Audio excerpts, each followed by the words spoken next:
Oi, oi, você aí do outro lado.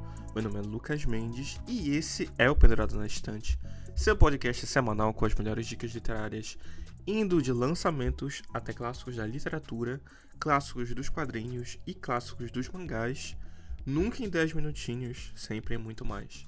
Então, gente, mais uma vez aqui com vocês, feliz de estar voltando ao ritmo mais considerável. Com sorte a gente vai continuar assim nesse ritmo. E hoje a gente vai falar de algo que eu pensei que eu não fosse falar.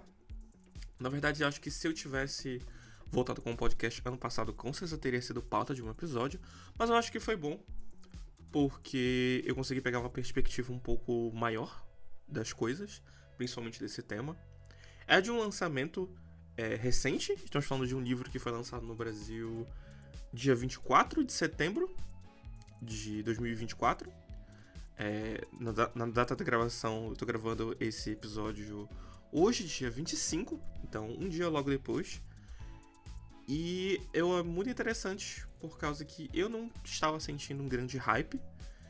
Talvez seja porque o Twitter morreu, né? Porque ele é gerado por incompetente.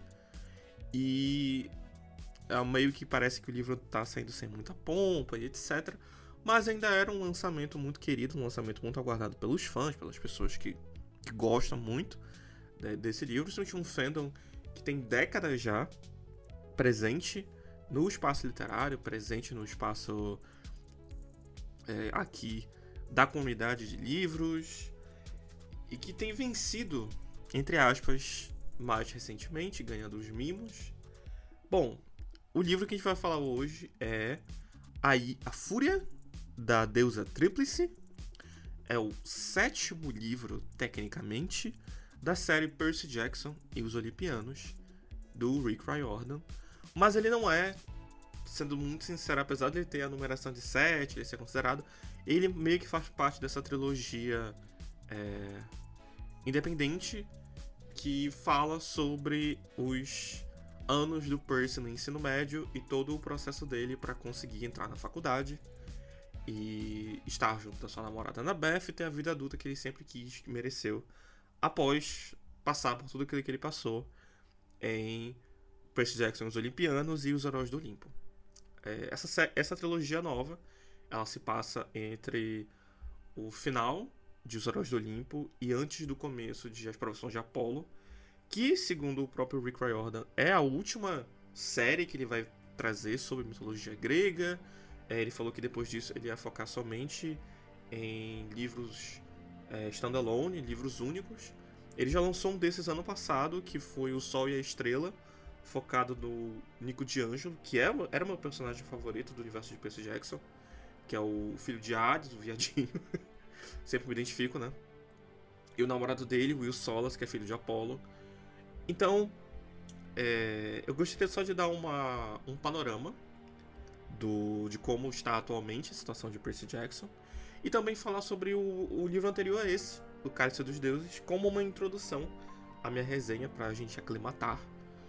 Eu me acostumei com o mundo ser estranho pra mim, como um quebra-cabeça com algumas peças erradas. Ultimamente, tudo parece muito diferente. Percy, você é especial. Quando estiver pronto para ouvir o que os deuses planejaram para você, eles te contarão. Percy Jackson é uma saga que não teve muita sorte. Ela foi adaptada para o cinema pela primeira vez em 2010. E apesar de não ter nenhuma resenha muito calorosa sobre o filme ele tinha sua cota de personalidade, ele tinha uma produção boa. Se você pegar para reassistir, eu não recomendo, mas se você pegar para reassistir, você vai perceber que os efeitos visuais são razoavelmente muito decentes, especialmente para 2010. A direção do filme, ela tem uma certa criatividade, ela tem momentos visuais interessantes, ela é, como nós gays falam, ela é meio camp, principalmente porque tem muita coisa de humor não intencional, e o humor intencional do filme é um pouco ridículo e datado hoje em dia. Mas enfim, ela fez um dinheiro, e esse dinheiro fez o finado estúdio 20th Century Fox aprovar uma continuação. Essa continuação tinha a proposta de ser mais fiel ao livro, adaptando o segundo livro, Mas a continuação, ao mesmo tempo que ela era mais fiel, ela era menos fiel. E ela é horrível. Em quase todos os quesitos. Ela é muito ruim, que é Percy Jackson e o Mar de Monstros. E ela matou a franquia por muito tempo. Então é muito fascinante ver como o Percy Jackson meio que se manteve no zeitgeist cultural, se manteve em evidência por causa dos livros. Porque o Rick Riordan não parou de escrever. Ele terminou Percy Jackson em 2008, 2009, creio eu. E logo depois ele engatou Os Heróis do Olimpo. E aí Os Heróis do Olimpo durou até 2015 e foi um grande sucesso. E isso manteve a franquia viva por muito tempo. Por causa que o Rick continuou mantendo o mesmo ritmo de escrita dele, continuou mantendo os personagens em evidência. E isso porque a gente está falando somente da série de mitologia grega. Ele teve aquela trilogia que ele fez sobre mitologia egípcia, que é As Crônicas dos Kane, que eu particularmente gosto muito. Acho até inclusive mais interessante de revisitar do que Percy Jackson. E a série de mitologia nórdica que ele fez, que é Magnus Chase, e que fez um certo barulho por causa que, caso você não tenha vivido o grande período de ser fã corrente do Rick Riordan, dos livros estarem sendo publicados, você acompanhar os vazamentos, essas coisas. Em 2014, quando saiu A Casa de Hades, nós tivemos o grande momento onde foi revelado que o Nico D'Angelo era um personagem queer, que ele era um homem gay. E Magnus Chase teve também o seu momento por causa que ele tinha um interesse amoroso, que era uma pessoa não binária, de gênero fluido, que era Alex, filho de Loki. E você descobre que o protagonista ele é bi, ou pansexual, dependendo de como você preferir classificar. E eles ficam juntos, o que foi uma surpresa, pois as pessoas estavam esperando justamente que isso não fosse acontecer. E meio que ajudou muito ao Rick Riordan cair nas graças da comunidade LGBT, a cair nas graças da galera mais progressiva. E porque ele manteve, como eu falei, ele soube manter a marca Percy Jackson em evidência, ele soube manter o multiverso, toda a questão dele em evidência. Acho muito parecido com o que a Cassandra Clare faz. Todo mundo ela anuncia um novo esquema de pirâmide, sabe? As pessoas continuam caindo. Um beijo para Bia Chaves, a mais fiel defensora da Cassandra Clare. Mas eu acho que é interessante como ele conseguiu manter vivo, tanto nos fãs, a presença online, no Tumblr, no Twitter, nos espaços sociais, na base dos livros mesmo. Foi uma coisa assim que conseguiu ajuda muito de manter nessa mídia, até que teve a última série que ele lançou, que é sobre mitologia grega, que é As Provações de Apolo, que teve 5 livros, igual a Percy Jackson, foi longa, ela durou de 2016 até 2021, creio eu, e fez um barulho. Eu não terminei de ler ela, eu li até o 3º livro. Parte de mim sente vontade de terminar, mas ela meio que foi também os primeiros sinais de um desgaste maior em relação ao Rick. Havia muitas críticas em relação ao fato de que, 15 anos depois de Percy Jackson, parecia que ele ainda escrevia com o mesmo estilo, com o mesmo tipo de humor, com aquela mesma pegada de fazer referência à cultura pop em tudo. Mas eu digo como alguém que consumiu, que isso tinha uma certa crítica válida, mas ainda existia muita coisa que ele fez para diferenciar, especialmente as Provações de Apolo e as Crônicas dos Kane. Eu sinto que ele realmente tenta dar uma pegada um pouco diferenciada, uma coisa um pouco puxada umas coisas, elementos de terror, uns elementos assim, e eu gosto particularmente disso. Esse sucesso ele não passou incólume, felizmente, e anos depois, quando aconteceu toda a questão dos filmes, muita gente pensava, pô, já que aconteceu isso, bem que poderiam adaptar Percy Jackson para uma série, pra ser tão mais legal, por causa que eles poderiam fazer as coisas com mais fidelidade, ter coisas com mais tempo, as pessoas estariam mais empolgadas. Então eu acho que isso é muito interessante. E por muito tempo eu só, a Netflix faz uma série de Percy Jackson. Faz uma coisa de Percy Jackson, por favor, vamos fazer. Acabou que a série por muito tempo nunca aconteceu, demorou muito para poder rolar. E, enfim, até que, no meio da pandemia, em maio de 2020, um milagre aconteceu e o Rick Riordan foi no Twitter e no Instagram, em todos os lugares onde a gente podia fazer, para anunciar que, sim, iria acontecer uma adaptação de Percy Jackson em formato de série de TV direto para streaming na Disney Plus, porque a Disney comprou a Fox e a Fox ainda tinha os direitos de Percy Jackson. Inclusive, teve também o lançamento nesse meio tempo do musical de Percy Jackson pra Broadway, e não ironicamente é um musical bem legal. E adapta melhor do que a série, mas a gente vai chegar nessa parte. E foi anunciado em 2020, as pessoas ficaram super empolgadas e ficaram, meu Deus, como assim? Mas enfim, a gente, pandemia, as coisas demoraram até que eles foram anunciando o elenco, teve uma certa cota de polêmica, se é que a gente pode dizer assim, porque eles começaram a tentaram trazer uma diversificada, o que eu super apoio. E as crianças eram boas, eram coisas legais, e a série foi filmada, começou a ser filmada em 2022 e terminou a gravação em fevereiro de 2023 e foi lançada em dezembro de 2023 e começo de 2024. Então eu diria que ela ainda é recente, de certa forma.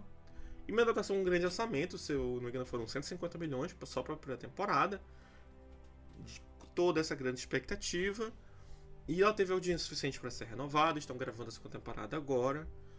Mas o motivo de eu estar falando da adaptação para TV é porque eu odiei. Eu achei horrível. Eu achei muito ruim. Ela é, entre aspas, mais fiel aos livros, mas ela não tem justamente aquilo que faz os livros serem bons, que ela não tem as conexões. Ela pula, os acontecimentos vão acontecendo de forma super sem emoção. Tipo, como se fosse esses super cuts de cenas que vão acontecendo de forma aleatória, onde os diálogos não se conectam, os personagens não são desenvolvidos, as cenas de ação duram tipo 30 segundos. E algo que realmente me pegou e que eu realmente fiquei muito incomodado é que Percy Jackson é uma série que ela começou a ser publicada em 2005 para crianças.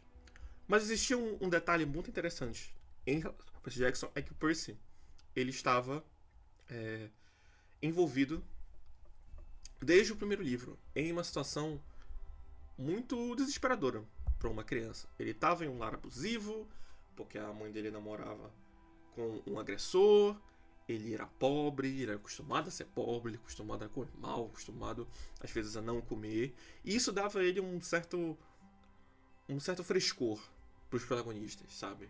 Ele era muito, obviamente, inspirado no Harry Potter, mas eu acho que com mais personalidade, porque ele era muito mais sarcástico, muito mais esperto, ele sempre se virou sozinho para poder ajudar a mãe, e toda a questão dele ser disléxico e não conseguir basicamente ter uma aula normal, ter um acesso a uma aula normal, isso também pesava, isso também era uma coisa legal do livro, e a solução, isso trazia um certo temas, desde o começo, que eram legais de você abordar.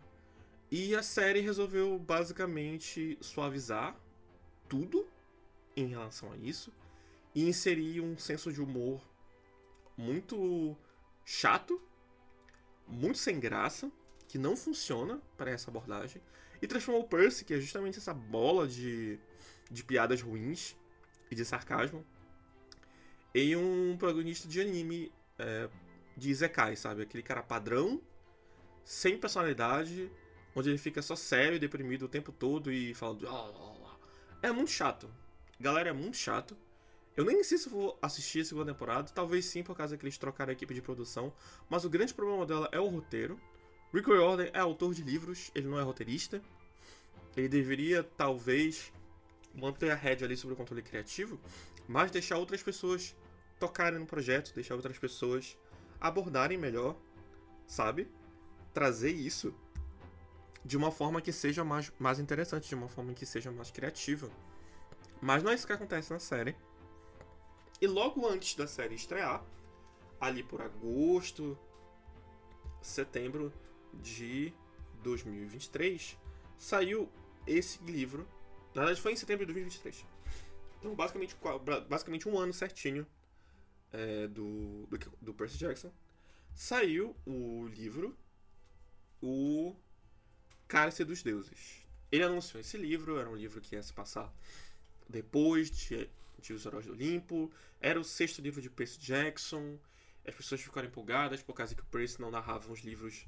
Não narrava um livro desde o último Olimpiano, que saiu em 2009, então quase uma década que não se tinha a voz do Percy. A narração do Percy sempre foi muito querida, como razão. E esse livro saiu, e na época que esse livro saiu, não tinha trilogia nenhuma anunciada, na minha cabeça era só esse livro. Quando eu li ele, eu tomei ele como essa grande fic comemorativa, porque esse livro existia para divulgar a série. Notou que nos Estados Unidos, se eu não me engano, a edição desse livro vem com fotos da série. Pra você ficar tipo, oh meu Deus, realmente vem aí. Ele existia com esse propósito. E eu não estava julgando o livro por existir com esse propósito. Então, quando eu li ele, eu perdoei a trama fraquíssima, eu perdoei as cenas de ação que não existiam, basicamente, que elas também duravam 5 linhas e depois acabavam. Porque os personagens eles eram reconhecíveis, o humor de vez em quando realmente me pegava. É legal ver o Percy, ver a Annabeth, ver o Grover, ver o elenco de personagens antigos. E eu gosto também dessa ideia dele precisar... Porque o grande plot do livro é que ele precisa de cartas de recomendação para estudar em Nova Roma, que é essa universidade mágica onde os semideuses podem estudar, que a Annabeth já está. Ele quer passar para poder estudar e ficar com a Annabeth, ficar com os amigos dele, do acampamento Júpiter e do acampamento Meio-Sangue. Beleza. E ele vai pegar e precisa pegar essas cartas de recomendação. Enquanto eu estava lendo o livro, eu pensei assim, beleza. Ele vai pegar as cartas, aí no fim do livro ele vai entrar na faculdade, e é basicamente isso. Acabou-se que era doce, essa grande aventura, tudo bem. Ele quer fazer o puxadinho dele pra ganhar dinheiro com o livro, além de ganhar com a série. De boa, defendo. É o trabalho dele, depois de toda a questão dos livros, eu até consigo compreender um pouco. Eu não tinha problema com isso. E aí, o livro ele fala sobre o copeiro de Zeus, que é o Ganimedes, que ele precisa recuperar o cálice antes porque ele precisa fazer esse grande baile no Olimpo, e ele precisa pegar o cálice e tal. E aí eu perdoei, eu gosto do clímax, que é quando o Percy tem que se disfarçar dentro do Olimpo, e aí ele vê a Atena, e tem todo aquele negócio, por causa que ela é a sogra dele, né? Enfim, eu gostei, foi divertido. Mas eu tava criando um senso de incômodo porque eu percebi que a história não ia se fechar nesse livro. E como eu falei, não tinha saído em lugar nenhum que ia ter mais. E eu fui ler o livro como se fosse um one-off, acabou aqui. E aí, quando eu percebi que não ia e que o livro terminava com um gancho, e principalmente porque ele fala assim, você precisa de 3 cartas de recomendação. E nesse livro ele pega só uma, não vou conseguir você a pegar as outras 2. Eu falei, cara, ele vai anunciar uma trilogia. Ele vai anunciar mais 2 livros. Dito e feito, no mesmo dia, Rick Riordan posta nas redes sociais. Vem aí a trilogia do Percy entrando na faculdade. O segundo livro, A Fúria da Deusa Tríplice, lança em setembro de 2024. Olha, eu não queria estar no último ano do ensino médio. Eu tinha esperanças de que meu pai pudesse escrever um bilhete: prezado fulano, por favor, dispense Percy Jackson da escola para sempre e dê logo o diploma para ele. Obrigado, Poseidon. Achei que merecia isso depois de batalhar contra deuses e monstros desde os 12 anos. Eu tinha salvado o mundo 3 vezes? 4? Já perdi a conta. Você não precisa dos detalhes. Nem sei se me lembro de tudo a essa altura. Talvez você esteja pensando, uau, você é filho de um deus grego, deve ser incrível. Mas quer saber a verdade? Na maior parte do tempo, ser um semideus é uma porcaria. Se alguém disser o contrário, é porque está tentando recrutar você para uma missão. Depois dessa grande recontextualização e de eu falando mal, que eu espero que tenham preparados para o que vem aí, chegamos ao tema do episódio de hoje, que é este segundo livro. E eu vou ler a sinopse para vocês, porque eu sinto que ela vai meio que... Talvez vocês já peguem o que eu quero provar com o ponto desse episódio. Estão preparados? Vamos lá. Na segunda aventura da jornada de Percy Jackson para entrar na faculdade, o semideus terá que cuidar de pets aterrorizantes, de uma deusa mais aterrorizante ainda. Percy Jackson só quer se formar no ensino médio e ir para a faculdade com a namorada, Annabeth, diva. Parece acontecer, no entanto, ele vai precisar cumprir 3 missões para os deuses gregos para conseguir 3 cartas de recomendação para a faculdade. Em O Cálice dos Deuses, acompanhamos a primeira delas, que foi recuperar o Cálice de Ganimedes. Agora, uma nova oportunidade é oferecida ao semideus. Cuidar dos pets da deusa Hecate, enquanto ela passa a semana do Halloween fora. Molezinha, certo? Percy, Annabeth e Grover se instalam na mansão da deusa e conhecem os 2 bichinhos aterrorizantes que habitam o lugar. Hecuba, uma cadela infernal, e Gale, uma Torou fêmea. Por favor, não confundir com uma doninha. Os amigos foram orientados a não tocar em nada, mas Grover cede à curiosidade e bebe um líquido suspeito com gostinho de morango. O sátiro é transformado em um bode gigante que deixa um rastro de destruição por onde passa, e é bem nesse momento que Hecuba e Gale fogem. Agora, nossos heróis vão precisar de sorte, perspicácia e da ajudinha de alguns amigos novos e antigos para encontrar os queridos pets de Hecate e deixar a casa novinha em folha, antes que a assustadora deusa de 3 cabeças retorne ao lar. Caso você não tenha ainda percebido, eu gostaria só de deixar claro, para mim, isso tem uma energia fortíssima, fortíssima mesmo, de continuação home video de filme da Disney. Isso é Corcunda de Notre Dame 2, isso é Tarzan 2, isso é o Retorno de Milo, isso é o regresso ou é a vingança de Jafar? Não importa, galera. Vocês já entenderam o que eu quis dizer. Esse livro, ele é exatamente aquilo que ele parece. E você pensa, mas Lucas, isso me pareceu um pouco vazio. Isso me pareceu um pouco filler. Sim, é literalmente isso. É um livro de nada. São 300 páginas de nada. O propósito dessa trilogia existir, ele já é nada, porque você sabe, se você leu A Federação de Apolo, você leu só o primeiro livro, você já sabe que o Percy entra na faculdade. Porque esse é o ponto, esse é o plot, ele está ali, e esse é o motivo por ele não estar presente, e o protagonista do livro é o Apolo. Você já sabe o que vai acontecer, você sabe que ele vai conseguir. Por que você está gastando tempo, Rick Riordan, escrevendo uma trilogia para preencher um gap que ninguém se importa? Ninguém se importa com isso. Ninguém se importa em saber se o Percy vai entrar na faculdade ou não, porque eu já sei que ele vai entrar. E aí você pensa assim, cara, você poderia pelo menos... mas ele poderia pelo menos fazer então uma aventurinha divertida. Isso não é uma aventurinha divertida. Isso é um saco. Um saco. Esse livro é um saco. Nada acontece, ao mesmo tempo tudo está acontecendo. Ele me lembrou um pouco quando eu assisti Beetlejuice nos cinemas. Só que Beetlejuice é divertido. Esse livro não é divertido. Os personagens, eles têm mais de 18 anos. Eles já passaram por 2 apocalipses diferentes. Eles agem mais burros de quando eles eram crianças. O livro até tenta dar uma justificativa, tipo, eles estão sendo tentados pela Hecate. Eles estão sendo manipulados por ela.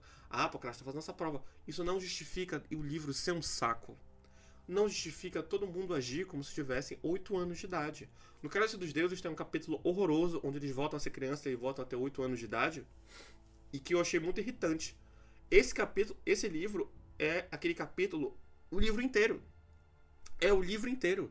E ele fica investindo em uns fanservices muito sem graças, onde ele tenta fazer o livro se conectar de forma direta com eventos da série original, mas da forma mais forçada possível, sabe? Ele traz gente desconhecida, que não tinha nome, e inventa que, na verdade, eles sempre tiveram nome. Eles sempre foram importantes. Você está vendo agora as consequências disso. Não, cara.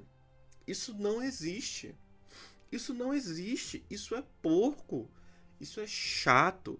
Chato. Isso é chato. Isso é o que me incomoda nesse livro. É um livro chato. Ele quer ser muito despretensioso. Então ele enche a história daquele mesma coisa. Tem uma referência à cultura pop a cada 5 segundos, a cada 5 falas tem alguma coisa. Só que ele faz isso de uma forma tão excessiva e fica pior, porque ele faz isso de uma forma anacrônica ainda. Como eu falei, esses livros tecnicamente se passam entre o espaço, entre os heróis, entre o fim dos Heróis do Olimpo e antes de Provação de Apolo. Provação de Apolo começou a ser publicado em 2016. 2016, galera. Tecnicamente não se passa no mesmo ano. Eu já vi, inclusive, algumas pessoas que acreditam que esse se passa em 2011, até onde eu saiba. Mas não tem como ser. Mas agora, depois de ter lido A Fúria da Deusa Tríplice, talvez até seja. Porque ele fala de Spotify de uma forma super presente no livro da Provação de Apolo. Mas estamos falando de um livro que passa... Vamos colocar aqui que ele se passa em 2016. Porque ele tem piadas e referências a coisa de 2016. Ele tem piada com Overwatch, ele tem coisas assim. Que eram grandes coisas em 2016. Essa série se passa antes de 2016. E tem piada com Midjourney. E tem referências diretas a Texas Hold'em da Beyoncé. O single que saiu no Super Bowl de 2023. Gente, o que é isso? O que é isso? O cara não consegue manter a linha do tempo dele certa. E não teria problema com isso se ele não fizesse questão de enfiar esse livro e dizer que ele se passa antes disso. E eu sei que é uma reclamação, mas pra mim isso tira a imersão total do livro. Eu olho o livro como se ele fosse só um produto pra ele colocar mais dinheiro na caverna do dragão dele. E adivinha só, é exatamente o que esse livro é. Lucas, por que você está dizendo isso? Porque esse livro ele existe exatamente pelo mesmo propósito do que o Cálice dos Deuses existe. Ele existe para divulgar a série de TV. Você tem noção, a dedicatória do livro é para a série de TV. É para a produção da série de TV. Agradecendo a eles. E o livro, quando eu falei que fica nessas conexões forçadas, todas as conexões que ele faz com o passado vêm de O Mar de Monstros, que é o segundo livro de Percy Jackson e é o livro que vai ser a base da segunda temporada de Percy Jackson. Então não tem nem como dizer que esse não era o objetivo dele, porque obviamente era. Obviamente esse era o ponto. E aí você pega e você fica, ai cara, tudo bem, mas não quer dizer que o negócio é bom? Não, não é. Os personagens são descaracterizados, o Percy ele é mais burro do que o normal, o Grover é insuportável. O livro até tenta passar um pano pra ele, porque basicamente tudo que acontece no livro é culpa do erro que ele comete. Mas eu não consigo desassociar o que ele fez, porque ele faz literalmente essa grande cagada e não tem como você dizer por causa que o livro meio que tenta tirar a responsabilidade dele, ele só fica, eu me sinto culpado. Pô, cara, não é assim que funciona também. Achei isso insuportável. A Annabeth, ela é uma decoração. Ela só serve pra fazer umas coisas. Ele tenta desenvolver eles como um casal, mas eles são um casal muito higienizado ainda aqui. A narração do Percy é podre. Como eu falei, parece que ele escreveu essas piadas assim, tipo, gerar piada Twitter 2023, ele ficou jogando no livro. É muito sem graça. Eu sei que ele continua colocando uns pedacinhos aqui do headcanon do Tumblr de que o Percy é bi. Nada contra, acho até que faz sentido, mas do jeito como isso aparece aqui, além de parecer super gratuito pra agradar somente essa parcela mínima de pessoas que acredita muito nessa teoria, é muito chato. O livro é muito chato, ele não é nada acontecendo. Ele perde umas oportunidades tão bizarras, tipo, todo o clímax do... O livro se passa durante o Halloween, e ele não aproveita em nada a ambientação de Halloween, é só a decoração, é só algumas coisas, e o clímax do livro envolve um exército de fantasmas. Mas é só isso. Tem todo um negócio em relação a Hecate, que ela tinha uma escola de magia, e eu pensei, eu burro, eu ignorante, pensei que esse seria o momento em que ele ia fazer, digamos assim, um fechamento de ciclo. Porque se você faz parte desse fandom de Percy Jackson, você lembra que lá atrás, quando eles lançaram os Diários do Semideus, o filho do Rick Riordan, Haley, ele escreveu um conto canônico que era sobre um menino que ele era filho de Hecate, chamado Alabaster. Sei lá, quem aí lembra do Alabaster? Pois é, nem o Rick aparentemente lembra, porque ele faz um livro sobre a deusa da magia, a Hecate, e ele esquece que ele deixou essa storyline que o próprio filho dele criou, que ele podia ter trazido aqui para colaborar, que eu acho que faria até mais sentido, porque é um dos únicos pontos soltos que Percy Jackson tem e que nunca voltaram. Parece que ele ficou tipo assim, olha, não importa, não fui eu que escrevi, não vou atrás. Acho isso pobre. É tipo uma das únicas coisas que eu tô pensando, eu tava falando, eu pensei, beleza, então não é Hecate, ele vai ter pra onde vai trazer o Alabaster, ele vai ter algum tipo de relevância. Não. Os personagens que eles vão trazer de volta são dono de Who, gente que você não se importa. E eu fiquei pensando assim, cara, isso me lembra o MCU. Como vocês talvez não saibam, eu gosto muito de Marvel Comics. Gosto muito dos quadrinhos. porque eu sou muito fã do Homem-Aranha, sou muito fã dos X-Men, gosto muito dos Jovens Vingadores, gosto muito do Sentinela, gosto muito de muitas coisas que eu gosto dos jogadores na Marvel. Mas o MCU pra mim, ele meio que morreu ali com o Ultimato, que eu já não gosto também. Então é meio complicado, eu tenho essa relação, e até que eu realmente continuo acompanhando. Estou vendo inclusive a série da Agatha, que é a primeira coisa em anos deles que tem personalidade de verdade. Mas uma coisa que desgastou muito o MCU são esses projetos que são meio dane-se, sabe? Tipo, eles colocam essas coisas que ninguém se importa, que ninguém quer ver, coisas que não acrescentam em nada, e que parece que estão ali para jogados para eles extraírem mais dinheiro. Como se, o público já compra tudo, então eles vão comprar qualquer coisa que a gente coloque aqui. E não é pra minha cabeça, não é assim que funciona. E eu sinto que o Rick Riordan fez isso. Ele resolveu dedicar toda a vida dele pra série de TV, provando que ele não sabe ser um bom roteirista. Mas como a série fez uma audiência, ele falou, a recepção enormemente positiva, amor, não foi isso não. Não foi isso não. Você sabe que a sua série é fraca. Sério, gente, tem coisas nessa série que são mais diluídas e mais infantilizadas do que o Feiticeiros de Waverly Place. E eu sei disso porque eu assisti a Feiticeiros de Waverly Place. Juro pra vocês. Não é por causa que você tem dinheiro pro CGI decente, que a série também não tem, que você significa que seja uma coisa boa, que significa que você saiba fazer ação, que você saiba fazer comédia, que você saiba fazer drama. E a série falha em todos esses quesitos. Todos esses quesitos a série falha. Lucas, você está cobrando muito por causa que é uma produção infanto-juvenil. O adolescente, a criança, ele não precisa disso. Primeiro, isso é um argumento ridículo.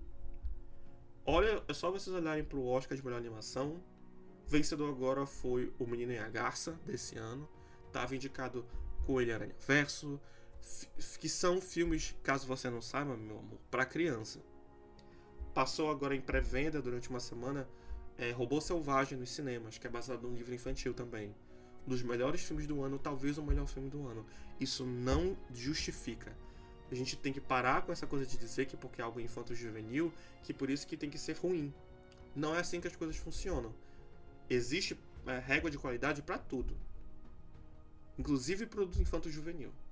Então eu não aceito esse tipo de argumento. Pessoal que quer fazer isso. E esse livro é ruim porque ele é um livro ruim. Ele quer ser todas essas coisas e ter esse tom super descompromissado. E é chato. É sem graça. Sem graça, sem sal. Ele existe somente como uma peça publicitária para divulgar a segunda temporada da série que está sendo gravada agora. E eu acho isso um saco. Por causa que eu tenho um apego com a franquia. Cresci lá no Percy Jackson. Tenho os livros aqui na estante. Acho legal. E aí quando você olha, parece que tipo assim, eu fico perguntando o que aconteceu com os livros que eu tanto gostava. Por causa que provavelmente assim que essa trilogia acabar, vão fazer esse box com os 9 livros da série. Não, vão ser 8. Porque são 5 mais 3. Com 9 livros da série que ninguém liga. 9 não, 8 livros da série. Enfim, gente, eu fiz humanas, eu não fiz exatos. Não importa. Vamos fazer um box de 8 livros da série em que os 3 livros finais não se conectam com nada. Eles não têm o tom, eles não têm coisa, eles são esses livros de comédia, que é uma comédia ruim, e que vai terminar. Talvez eu leia o terceiro livro, talvez eu leia o terceiro livro ano que vem. Mas, se eu fosse dizer de verdade, não vale a pena. Não vale a pena. Aquilo é Percy Jackson, leia o livro original, leia Os Heróis do Olimpo, e se você quiser, leia até a Profissão de Apolo. Mas esses livros não. Esses livros não têm alma, eles não têm vontade, eles são só uma forma de encher os bolsos de mais dinheiro. E para isso ele já tem essa série ruim que ele conseguiu levar pro streaming. Então, galera, não pensei que eu ia fazer um episódio tão negativo falando sobre um autor que eu tenho tanto carinho, mas acho que eu aprendi com o episódio do Brandon Sanderson que às vezes a gente passa por essas coisas assim, sabe? E tá tudo bem. E como eu falei, o problema não é ler Percy Jackson 2024, é você escrever um livro meio merda, que foi o que aconteceu aqui. Muito obrigado por terem me ouvido, todo esse meu surto de raiva. Peço perdão. Na verdade, peço não. Agradeço pela sua audiência, pelo seu carinho. Agradeço por todo mundo que eu tenho essas trocas, tanto aqui presencialmente em Belém, quanto pelas redes sociais, @pendurado na estante no Instagram. Meu nome é Lucas Mendes, esse foi o episódio de hoje, e a gente se vê muito em breve.